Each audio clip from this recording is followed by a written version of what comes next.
లోక్సభ ఎన్నికల నిర్వహణకు కేంద్రం ఎన్నికల సంఘం సిద్దమైంది. మార్చి మొదటి వారంలో జనరల్ ఎలక్షన్స్ నోటిఫికేషన్ వచ్చే అవకాశం ఉన్నట్లు తెలుస్తోంది. మొత్తం 7 విడతల్లో ఎన్నికలు నిర్వహించడానికి సీఈసీ సిద్దమవుతోంది. దీనికోసం ఇప్పటికే ఎన్నికల సన్నద్దతపై వివిధ రాష్ట్రాల్లో సీఈసీ అధికారులు పర్యటించారు. లోక్సభ ఎన్నికలతో పాటు ఏపీ, అరుణాచల్ ప్రదేశ్, ఒడిశా, సిక్కిం, జమ్మూ కశ్మీర్లో అసెంబ్లీ ఎన్నికలు జరగనున్నాయి. దేశంలో 96.88 కోట్ల మంది ఓటు వేయనున్నారు. కొత్తగా 1.85 కోట్ల మంది ఓటు హక్కును నమోదు చేసుకున్నారు. లోక్సభ ఎన్నికల నిర్వహణకు కేంద్రం ఎన్నికల సంఘం సిద్దమైంది. మార్చి మొదటి వారంలో జనరల్ ఎలక్షన్స్ నోటిఫికేషన్ వచ్చే అవకాశం ఉన్నట్లు తెలుస్తోంది.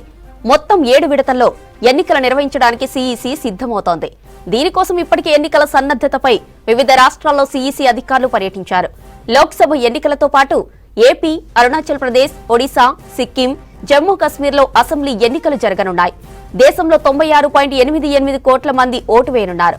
కొత్తగా 1.85 కోట్ల మంది ఓటు హక్కును నమోదు చేసుకున్నారు. లోక్సభ ఎన్నికల నిర్వహణకు కేంద్రం ఎన్నికల సంఘం సిద్దమైంది. మార్చి మొదటి వారంలో జనరల్ ఎలక్షన్స్ నోటిఫికేషన్ వచ్చే అవకాశం ఉన్నట్లు తెలుస్తోంది. మొత్తం 7 విడతల్లో ఎన్నికలు నిర్వహించడానికి సీఈసీ సిద్దమవుతోంది. దీనికోసం ఇప్పటికే ఎన్నికల సన్నద్దతపై వివిధ రాష్ట్రాల్లో సీఈసీ అధికారులు పర్యటించారు. లోక్సభ ఎన్నికలతో పాటు ఏపీ, అరుణాచల్ ప్రదేశ్, ఒడిశా, సిక్కిం, జమ్మూ కశ్మీర్లో అసెంబ్లీ ఎన్నికలు జరగనున్నాయి. దేశంలో 96.88 కోట్ల మంది ఓటు వేయనున్నారు. కొత్తగా 1.85 కోట్ల మంది ఓటు హక్కును నమోదు చేసుకున్నారు. దీనికి సంబంధించి మరిన్ని అప్డేట్స్ మదార్ అందిస్తారు. మదార్, డీటెయిల్స్ ఏంటి? జనరల్ ఎలక్షన్ సంబంధించి మార్చి మొదటి వారంలో షెడ్యూల్ విడుదలయ్యే అవకాశం ఉన్నట్టుగా సమాచారం అయితే ఇప్పటికే ఎన్నికల సన్నద్ధత పైన కొన్ని రాష్ట్రాల్లో ఇప్పటికే కేంద్ర ఎన్నికల సంఘానికి సంబంధించిన అధికారులు పర్యటిస్తున్నారు.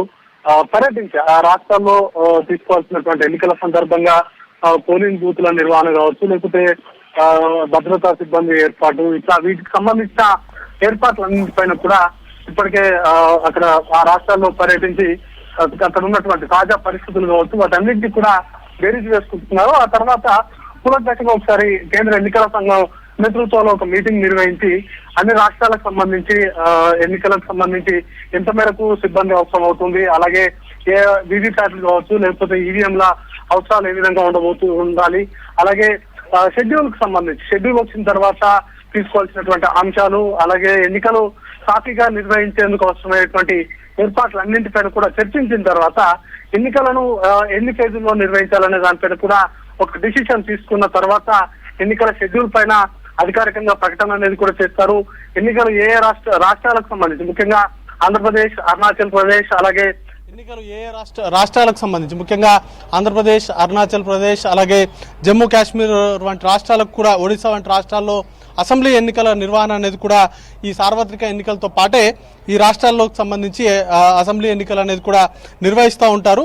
వాటికి సంబంధించిన ఏర్పాట్లు ఏ విధంగా ఉండాలి, భద్రతా సిబ్బంది కావచ్చు లేకపోతే ఎన్నికలకు సంబంధించిన అధికారులు ఏ మేరకు ఉపయోగపడతారనే ఎంతమందిని వినియోగించుకోవాలి అనే దానిపైన కూడా పూర్తిగా ఒక ప్రణాళిక అయితే సిద్ధమైతే చేసుకుంటున్నారు. దానికోసమే ఎన్నికల సంఘానికి సంబంధించిన అధికారులు ఇప్పటికే తమిళనాడు కావచ్చు లేకపోతే అన్ని రాష్ట్రాల్లో కూడా వారు పర్యటిస్తున్నారు. రాష్ట్రాల్లో ఉన్నటువంటి రాష్ట్ర ఎన్నికల అధికారులతోటి చర్చించిన తర్వాత వారికి సంబంధించి ఒక పూర్తి స్థాయిలో క్లారిటీ తీసుకున్న తర్వాత షెడ్యూల్ అనేది కూడా విడుదలయ్యేటువంటి అవకాశం ఉంటుంది. అయితే మనకున్నటువంటి సమాచారం మేరకు మార్చి మొదటి వారంలోనే ఎన్నికల షెడ్యూల్ విడుదలయ్యేటువంటి అవకాశం ఉన్నట్టుగా తెలుస్తూ ఉంది. లోక్సభ ఎన్నికలకు సంబంధించి ఓవరాల్గా 7 ఫేజుల్లో నిర్వహించేటువంటి అవకాశం ఉన్నట్టుగా తెలుస్తూ ఉంది. దాంట్లో కూడా మొదట ఉత్తరాది రాష్ట్రాల్లో ఎన్నికలు నిర్వహించి ఆ తర్వాత దక్షిణాది రాష్ట్రాలకు ఎన్నికలు నిర్వహించేటువంటి అవకాశాలు ఎక్కువగా ఉన్నట్టు తెలుస్తోంది. గతంలో సౌత్ రాష్ట్రాలకు మొదట ఎన్నికలు నిర్వహించేవారు, ఆ తర్వాత